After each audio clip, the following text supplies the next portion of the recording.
যখনই বিপদে পড়ে যাবেন আপনি আল্লাহ তাআলার খাস একটি নাম ধরে সাহায্য চাইবেন, বিদ্যুতের গতিতে আপনি সাহায্য পেয়ে যাবেন, আপনার বিপদ মুহূর্তের মাঝে দূর হয়ে যাবে। ব্যবসা বাণিজ্য লস, সার কাছে শুধুমাত্র শত্রু আর শত্রু বিপদে আপনাকে গ্রাস করে রেখেছে, কোনো কাজেই যেন সফলতা নাই, যেটাতে হাত দেন সেটাতেই লস, কোনো কিছুতে আপনার সাফল্য নাই, সন্তান কথা শোনে না, স্ত্রী কথা শোনে না, পরিবার পরিজন নষ্ট হয়ে গিয়েছে, কিভাবে আপনি বাঁচবেন? প্রবাসে আটকা পড়ে গেছেন, আসতেও পারেন না, কোনো কাজও পাচ্ছেন না, আপনি আমলটা করেন।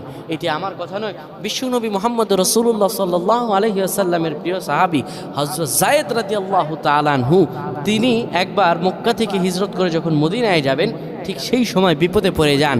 ওনাকে একটি লোক বিপদে আটকে ফেলে এবং ওনাকে হত্যা করার চেষ্টা করে। তখন তিনি আল্লাহ তাআলার এই খাস নামটি ধরে সাহায্য চেয়েছিলেন, আল্লাহ তাআলা তাকে বিপদ থেকে মুক্ত করেছেন। সুবহানাল্লাহ।